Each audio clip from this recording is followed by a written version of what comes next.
Okay, so by now everyone has most likely seen the critically acclaimed anime Cyberpunk 2077 Edgerunners on Netflix. But for those of you who have not had a chance to partake in this masterpiece, highly recommend that you close this video and exit stage right, because this will definitely contain spoilers out the ass. Now don't be too alarmed, because I'm honestly just gonna go down the list of every death. Cloudie, that's weird. Some utterly brutal, while some are just pure heartbreak. But as for the plot itself, I'm not gonna expand too much on that. But either way you slice it, this show is phenomenal. And Studio Trigger definitely flexed their animation skills all throughout. I mean, the detail in every frame alone is kind of breathtaking, even when it is someone's face getting blown into next week. Dang! Now that we've gotten through the disclaimer, and those of you who need to leave have gotten the f*** out of here, let's jump into this death counter. Cloudie McDoom. Like, comment, and subscribe. Let's go. So the first death happens almost immediately as the show begins, as we see police officers sitting and wait for something to pop off, which ironically enough is exactly what happens to this officer's head when a large man takes him out at point blank range. And after this, a firefight ensues between the police and the aforementioned large man, who's honestly just painting the town red at this point, because they really don't stand a chance against this supercharged cyborg who's actually experiencing what would later be called cyberpsychosis, in which his body can no longer function normally due to all the cybernetic implants and such in his body. However, they eventually call in reinforcements who take the big guy down by means of EMP, followed by a headshot to return the favor. The next death on the list is hands down the most tragic one of them all and deserves the most respect. Early on in the series, while driving David home after being expelled from Arasaka Academy, his mother, Gloria Martinez, is killed in a car accident due to gun-blasting thugs having a shootout on the highway. What makes this one hurt even worse is the fact that David's mother herself is an EMT at Night City Medical Center, but when the trauma unit arrives to check for the crash survivors, they basically leave the two of them for dead because they lack insurance. But the proverbial cherry on top is when David takes Gloria to an underground medic who gives him false hope in his mother's survival, only to later call him and explain that she didn't pull it through and the most cost-effective way to bury her would be through cremation. Viewers are left to watch David carry his mother's ashes back home in what has to be the most heartbreaking sequence of all time. And needless to say, Studio Trigger definitely hit us in the feels pretty hard with this one. Next up, we have the prize fighter called The Butcher, going up against another fighter. Now, according to Main, she's undefeated, and everyone shows up just to watch her massacre the opponent. Only this fight is rigged, as it soon revealed that said opponent has a cybernetic claw in her arm, which will grant her a swift and otherwise dishonorable victory, to say the least. Next, we have an assassin duo known as Tiger Claws, who are seen chasing Lucy and David down in a stolen vehicle. The assassins waste zero time in trying to thwart them, but ultimately end up playing themselves, as one of them is pulverized by a flatbed truck in oncoming traffic. Meanwhile, the other Tiger Claw manages to catch up to David, but before exacting his vengeance, Main pulls up and blasts him to Kingdom Come, which leaves Lucy kind of grossed out. The next death is pretty wild, as it's a primary member of the gang meeting a gruesome fate. While David is hanging with the crew, they walk past what looks to be a cyber junkie taking a piss out in the open. Extremely aggravated by this, Pilar, who's the lovable loudmouth punk of the group, decides to antagonize the cyber junkie midstream, even when the group advised him to let it go. In a shocking turn of events, Pilar's face is blown to smithereens within milliseconds as the group panics in slow motion. Rebecca, who we found out as Pilar's little sister, unloads a barrage of bullets at the cyber junkie in familial rage, but is soon put to sleep by the hacker of the group named Kiwi. In a last-ditch effort, David activates his Sandesky spinal transplant and speeds towards the cyber junkie to blast him in the face. Before the junkie could claim another gang member's life, Main knocks his block off from the side, as little Rebecca begins blasting the cyber junkie's head before spitting her gum on what's left of him. Okay, so these deaths technically don't count, since it's actually just David having a nightmare of becoming a cyber psycho one day, as a side effect from the upgrades in his body. Throughout the dream, it's clear that he's beginning to do things beyond his control, which terrifies him. As the nightmare progresses, he begins to notice that for every body part he loses, a cluster of guns and weaponry spring forth, like some kind of mechanical hydra. After being shot in the face in the dream, David wakes up from the nightmare in a cold sweat.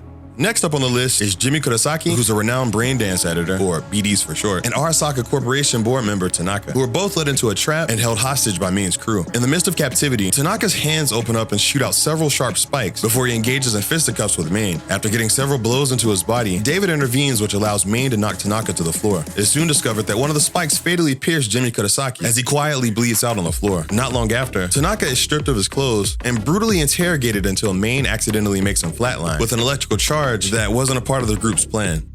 After Tanaka's death signals the cavalry to come to his aid, Main begins to succumb to his own cyberpsychosis that he's been struggling with for quite some time. As he slowly begins slipping in and out of a desert hallucination, he's wreaking absolute havoc in the real world. And sadly, in the midst of his delusion, he allows his girlfriend Dorio to be shot in the head by the cavalry. At this point, Main has no idea what's real or illusion, as he continues about his bloodshed rampage. Against Lucy's better judgment, David is convinced that he must save Main and the others from inside, at which point he confronts Main, who's too far gone to rescue at this point. David is instructed to do what he does best, best, before Maine detonates the entire building with a stack of bombs he placed Dorio's body upon. The last thing we see is Maine being blown to bits, along with everyone else in the building, save for David, who used his Sandesky to make a quick escape back to Lucy. Next up, we see David, Rebecca, and a new guy heading into a warehouse full of unfriendlies. From here, it seems that quite a bit of time has passed because David is bigger, taller, and has a lot more upgrades, as well as Rebecca's arms being much bigger than they were before. After an exchanging of words between David and the thug, Kiwi short-circuits most of the gang members in the warehouse as David makes quick work of the goon in close proximity. A bloodbath ensues as Rebecca unloads on everyone for a bit like it's a video game. The crew make their way upstairs where David kills this Bane from Batman looking brute before rescuing the girls being held against their will. Unfortunately, everything didn't go so well for the overzealous new guy, who trips a laser and is splattered all over the hallway before the mission ended. During Lucy's flashback, she tells David about her life when she was younger and how her and other children were forced to explore fractured pockets of cyberspace. However, not all of the kids were so lucky in the fact that rogue artificial intelligence would sometimes scramble their brains, thus killing them in the real world, much like the Matrix films. Lucy also explains how one day the children rose up and used their powers against their oppressor to make their escape, but unfortunately she was the only survivor out of the others. Next up, we see corporate fixer Faraday being attacked in the street by hired goons. Pretty much the same motif as every other battle, which includes lots of explosions, headshots, and body splatter. However, Faraday manages to escape completely unharmed from the carnage down below. And the following day, we pretty much see the exact same thing unfold with David and Rebecca as they have another run-of-the-mill shootout with thugs on their mission. However, David freezes up due to some PTSD he's experiencing or something he did the night before, at which point Rebecca has to step in and save him. This death sequence is definitely emotional damage, as we see David breaking into a laboratory after hours via Kiwi's guidance. David is now beginning to succumb to cyberpsychosis himself, much like his late mentor Maine and many other casualties in Night City. Under the influence of his own delusions, David shoots both civilian scientists in the head because he's unable to tell the difference between his nightmares and real life. Once David kills the female scientist, he notices a picture on her desk with her and her son, which immediately reminds him of his mother and causes him deep and heartbreaking pain. Here we have an elaborate scheme orchestrated by Faraday and others to essentially guide David into piloting some brand new military tech. Since his body has a naturally higher tolerance to cyberpsychosis than most, he's the perfect guinea pig for these factions, who we later find out are being helped by Kiwi of the crew, who essentially betrayed David and the others. All of the chasing, gunfire, bullets, and blood happening in the desert are just a means to an end that finally result in David voluntarily entering himself into the machine, based on a fake message sent by Lucy via Faraday, who's holding her captive. Once in the machine, David begins wreaking havoc like no other, by using both the power of his already installed Sandesky cybernetic spine and this new militech. Unfortunately, he's getting worse and worse as he's now cranking himself full of what's essentially cyberbiotics to keep him from going 100% cyber psycho before his time is up. All of this goes on well into nightfall when David and the others finally reach where Lucy is being held captive to save her. And elsewhere, Faraday is tying up loose ends by having Kiwi killed. Although David does make it to Lucy and save her from Faraday, it's not without a heap of casualties along the way. After David uses the gravity manipulation on his militech to smash Faraday into the floor,